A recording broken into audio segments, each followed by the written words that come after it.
ప్రతి విషయంలో మొదటిగా ఆయన ఆరాధించేవాడు దేవుణ్ణి. రెండవదిగా బహుధైర్యంగా ఉన్నాడు, దేవుడు నాకు తోడై ఉంటాడని. సింహం ఎదురైనా భయపడలేదు, పారిపోలేదు.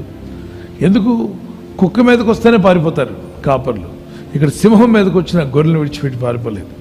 బాధ్యత గలవాడు, రెస్పాన్సిబిలిటీ, కరేజియస్ పర్సన్. ఈ వాజ్ ట్రస్టింగ్ ఇన్ గాడ్, దేవుని నమ్మిక ఉంచాడు. రెండవది అండర్స్టాండింగ్, వివేకంగా బ్రతికాడట. ప్రతి విషయంలో కూడా వివేకంగా ప్రవర్తించిన దావీదు వివేకంగా ప్రవర్తించాడు.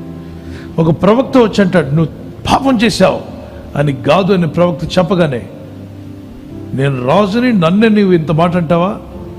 ఎవరక్కడ నీ బట్టలు పిలిచి ఈ ప్రవక్తను తీసుకెళ్ళి చంపేమని అల్లా. నువ్వు పాపం చేసావు దావీదా అని చెప్పినట్టునే ప్రవక్త ముందే మోకరిల్లాడు. ప్రవక్త ముందే మోకరిల్లి అందరూ చూస్తుండగానే, నా దేవా, నా దేవా, నేను పాపిని, నన్ను క్షమించు, నా రహస్య పాపాలు క్షమించు, నా బహిరంగ పాపాలు క్షమించు. నాయన, మనుషుల చేతిలో పడితే లయమైపోతాను, నీ చేతుల్లో నేను పడుదునుగాక అని మొరపెట్టుకున్నాడు. అది ఒకరోజు కాదు, 2 రోజులు కాదు, చాలా రోజులు లేచి ప్రార్థన చేశాడు పాపక్షమాపణ కొరకు. తాను ప్రార్థన చేసినప్పుడు బిడ్డ చనిపోయినా కూడా దేవుడిని విడిచిపెట్టలా.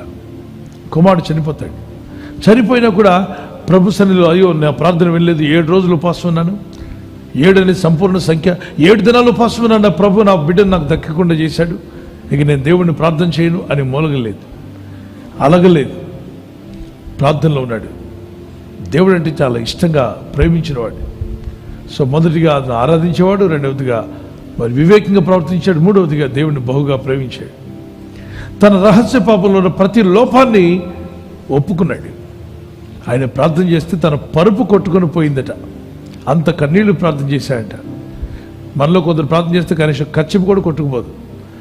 అయితే నేను అన్నాను కదా అని చెప్పి ఏడుస్తూ కూర్చోమని దాని అర్థం కాదు, కానీ just he was a prayer warrior, he was a good confessor. He immediately used to confess and get back from the sin.